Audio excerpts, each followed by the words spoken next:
दोस्तों नमस्कार, मैं मन्नू आपका स्वागत करता हूं क्रेजी फॉर रियलिटी में। दोस्तों श्रीकांत बोला की कमाल की कहानी को अब राजकुमार राव पर्दे पर लेकर आ रहे हैं। श्रीकांत नाम से बनने वाली ये फिल्म 10 मई 2024 को रिलीज होगी।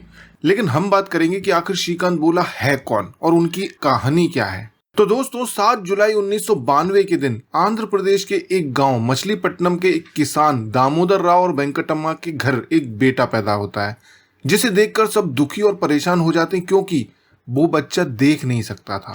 आसपास के लोग सलाह दे देते हैं कि इसे खत्म कर दो वरना जिंदगी भर दुख दर्द झेलोगे, ये किसी काम का नहीं है। वैसे भी हमारे यहाँ कहा गया है कि जन्म से अंधा होना तो पाप है। लेकिन उस बच्चे के माँ बाप ने किसी की नहीं सुनी। उस नेत्रहीन बच्चे को बड़ा करने का फैसला किया। उन्हें भरोसा था कि वो बच्चा जीवन में कुछ करिश्मा करके दिखाएगा, और उस बच्चे ने कर भी दिखाया। उस बच्चे को आज हम सब श्रीकांत बोला के नाम से जानते हैं।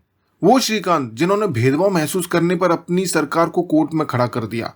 वो श्रीकांत जिन्होंने दिवंगत राष्ट्रपति एपीजे कलाम से वादा किया था कि देश का पहला विजुअली चैलेंज्ड प्रेसिडेंट बनूंगा।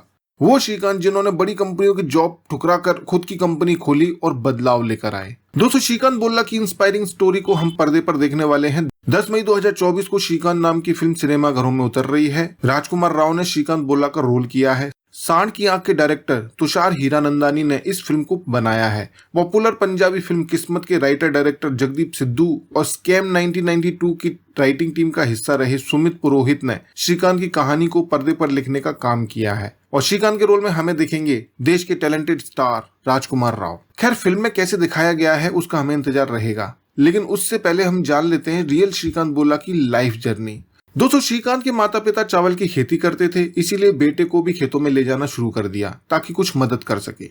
लेकिन श्रीकांत चाहकर भी हाथ नहीं बटा पाते। फैसला लिया कि बेटा खेत में काम तो कर नहीं पाएगा, इसे पढ़ाई में ही लगाना बेहतर है। सबसे करीबी स्कूल जो था वो करीब 4-5 मील दूर था। ऊपर से वहां तक जाने का कोई साधन नहीं। किसी भी तरह श्रीकांत को ये सफर पैदल ही तय करना होता था। लेकिन असली समस्या इस सफर के बाद आती थी, जब श्रीकांत स्कूल पहुंचते और उन्हें अपने आप लास्ट बेंच पर पहुंचा दिया जाता। गेम्स पीरियड की घंटी बजती और सारी क्लास ग्राउंड में मिलती। श्रीकांत भी इस उम्मीद से बाहर जाते कि उनके साथ कोई खेलेगा, पर हर बार हताश होना पड़ता। उन्हें कोई अपने साथ नहीं खिलाता था। श्रीकांत अपने इंटरव्यूज में बताते हैं कि कच्ची उम्र में ही अकेलापन उन्हें खाने लगा था और चाहकर भी इस बारे में वो कुछ नहीं कर पा रहे थे। घर पर माँ बाप को बेटे के हाल का पता चला। ऐसे में एक रिश्तेदार ने सुझाव दिया कि श्रीकांत का स्पेशल स्कूल में दाखिला करवा देना चाहिए। रिश्तेदार की बात मानकर श्रीकांत को हैदराबाद के देवना स्कूल फॉर ब्लाइंड में भेजा गया। हमेशा घर वालों के साथ रहे श्रीकांत अब महज 7 साल की उम्र में घर वालों से करीब 250 किलोमीटर दूर आ चुके थे। घर और घर वालों को मिस करने लगे थे। किसी भी चीज में मन नहीं लगता था। एक दिन स्कूल से भागने की कोशिश भी की, लेकिन पकड़े गए। श्रीकांत का ये कारनामा जानकर एडमिशन करवाने वाले रिश्तेदार उनके पास पहुंचे, उन्हें प्यार से समझाया और कहा घर पर जाकर तुम्हें कैसी जिंदगी मिलेगी। उस दिन के बाद श्रीकांत ने कभी घर जाने की जिद नहीं की। दोस्तों श्रीकांत में सीखने की ललक पैदा हुई। सबसे पहले शुरुआत हुई ब्रेल से। ब्रेल सीखने के बाद वो मुड़े इंग्लिश की ओर। क्रिएटिव राइटिंग और डिबेट्स में हिस्सा लेने लगे। सिर्फ हिस्सा ही नहीं लेते थे, जीतते भी थे। पढ़ाई के अलावा उनका इंटरेस्ट चेस और क्रिकेट में भी था। सिर्फ इंटरेस्ट ही नहीं था, चेस और ब्लाइंड क्रिकेट दोनों में नेशनल लेवल तक खेले। एक समय स्कूल से भागने वाले श्रीकांत अब क्लास के टॉपर बन चुके थे। दोस्तों साल 2006 में तब के राष्ट्रपति रहे डॉक्टर एपीजे अब्दुल कलाम ने लीड इंडिया 2020 शुरू किया, जहां यंगस्टर्स को मेंटोर किया जाएगा ताकि वो मिलकर देश के उज्जवल भविष्य के लिए काम कर सकें। श्रीकांत भी उन सिलेक्ट किए गए यंगस्टर्स में से थे। अब्दुल कलाम सभी बच्चों से बातचीत कर रहे थे। उनसे सवाल किया कि आप आगे चलकर क्या करना चाहते हैं। उन बच्चों ने जो भी जवाब दिए, उन सभी में से 9वीं कक्षा में पढ़ने वाले श्रीकांत का जवाब राष्ट्रपति को याद रहा।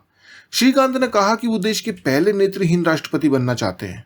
श्रीकांत का जवाब और जिस कॉन्फिडेंस से उन्होंने जवाब दिया, उसकी डॉक्टर कलाम ने तारीफ की। दोस्तों अपने स्कूली दिनों में श्रीकांत ने कंप्यूटर सीखना भी शुरू कर दिया था। इसीलिए जब 10वीं क्लास खत्म होने वाली थी तो वो क्या सब्जेक्ट चुनोगे जैसे सवाल के लिए तैयार थे। श्रीकांत ने अपने 10वीं के एग्जाम में 90% स्कोर किया, जिसके बाद आगे की पढ़ाई के लिए वो साइंस लेना चाहते थे। स्कूल नहीं मानी, स्टेट बोर्ड का हवाला दिया, कहा कि चाहो तो आर्ट्स ले सकते हो पर साइंस नहीं। लेकिन श्रीकांत कॉम्प्रोमाइज करने के लिए नहीं पढ़ना चाहते थे। ठान लिया था कि पढ़ना तो साइंस ही है। जब सारे ऑप्शन आजमाकर भी बोर्ड नहीं माना तो वो उसे लेकर कोर्ट तक पहुंच गए। अपनी ही सरकार पर केस कर दिया। वो उनकी ये लीगल बैटल 6 महीनों तक चली, जिसके बाद एक दिन उनके घर गवर्नमेंट ऑर्डर आया। लिखा था आप साइंस सब्जेक्ट ले सकते हैं लेकिन अपने रिस्क पर। हिम्मत वाले श्रीकांत ने मेहनत डबल कर दी। स्टेट बोर्ड में विजुअली चैलेंज स्टूडेंट्स के लिए साइंस पढ़ने की कोई सुविधा नहीं थी। ऐसे में श्रीकांत ने अपनी तमाम किताबों को ऑडियो बुक्स में कन्वर्ट करवा लिया। पढ़ाई में कोई कसर नहीं छोड़ी, जिसका नतीजा ये हुआ कि जब 12वीं बोर्ड के रिजल्ट आए तो श्रीकांत बोल्ला के कार्ड पर पास्ड विद 98% लिखा था।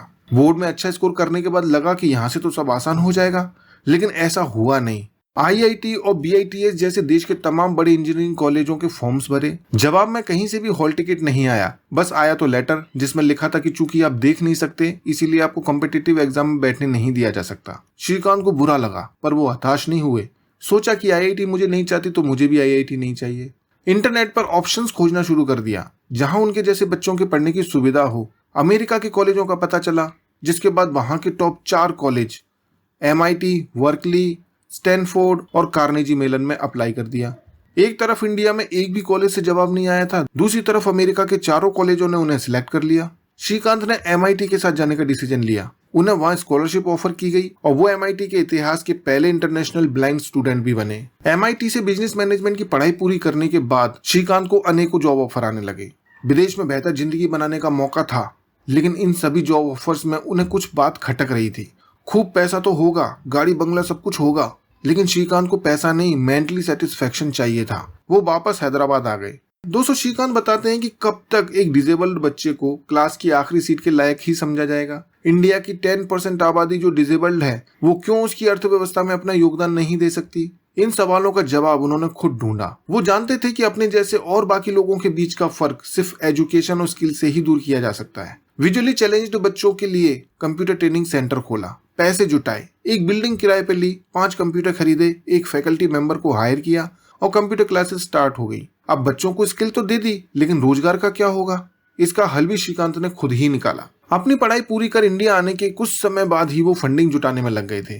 कुछ लाख रुपए जमा होने के बाद बोलांड इंडस्ट्री लिमिटेड नाम की कंपनी खोली, जो इको फ्रेंडली डिस्पोजेबल प्रोडक्ट बनाती। ये प्रोडक्ट पूरी तरह से पत्तों और रिसाइकल किए गए कागज से बनते। डिस्पोजेबल प्लेट्स, दोने, पेपर कप्स जैसे प्रोडक्ट बोलांड के प्रोडक्ट पोर्टफोलियो का हिस्सा है। दोस्तों, श्रीकांत का सपना पूरा करने में उनकी मदद की स्वर्णलता ने, जो स्कूल में उनकी टीचर थी। बोलांड का 70% वर्कफोर्स डिसेबल्ड एम्प्लॉय से मिलकर बना है, जिन्हें ट्रेन करने का काम स्वर्णलता करती हैं।